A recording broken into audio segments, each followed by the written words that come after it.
In this video, I'm going to share you the usage of conditional formatting by making accounts journal entry. We have here journal entry. We have here the list of GL accounts. I'm going to remove the list of GL accounts from here.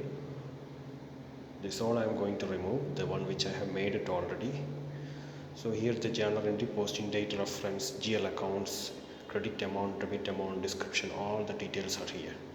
So I am not familiar with accounts. I'm just have a knowledge about accounts, but our aim is to learn some Excel functions and formulas. So here I am putting the date 1st March 1/1/2022. A reference, we can put any reference about that entry, anything upon you. I'm just making the start new business. Here we can see the GL accounts. This is our accounts. So I need to put these accounts in a list.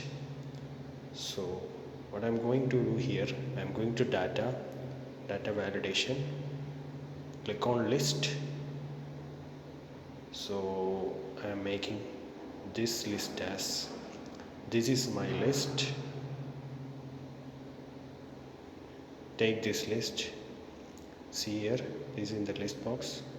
Copy this part, press Ctrl C and select this part. Click right button, click on paste special, validation, click OK. We have got the list in all rows. So in GL accounts we have it in all rows. So I'm using the capital account. I'm starting new business. This is credit, capital account is credit. I think I'm right. So here also I made it like this. Go to data validation, credit or debit. We can pick anything. Okay, click OK. See here, I am picking first part as credit and credit amount. I'm starting business, for example 500,000. I put it here. Description, I make it as started business. Okay, so next entry, the same date I'm putting, but we need the debit account also. So here cash is the debit and we are picking here debit.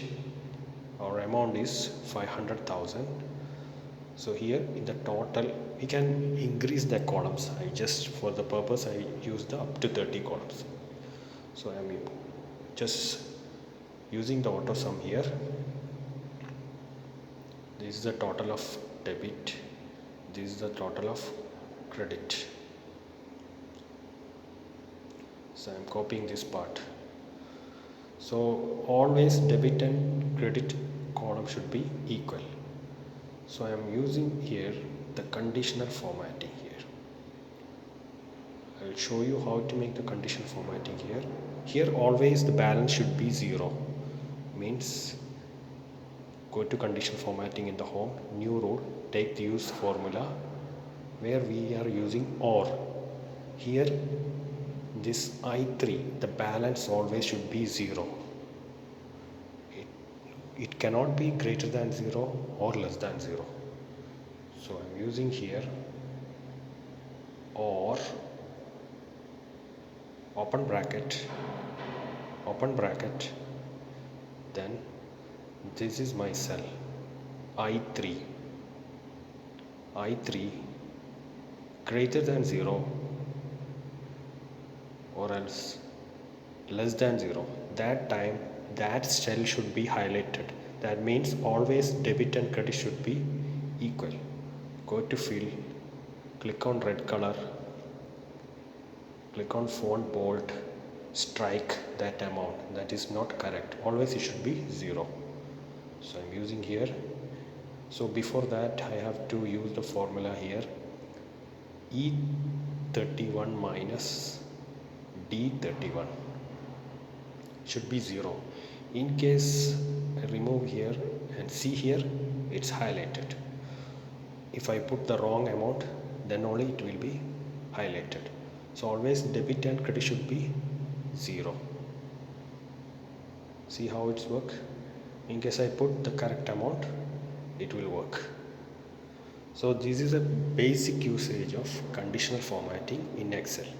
We can develop this one journal entry, trial balance, whatever we can develop using, we can in between we can learn new functions and formulas. I hope you understand this video. Thank you very much.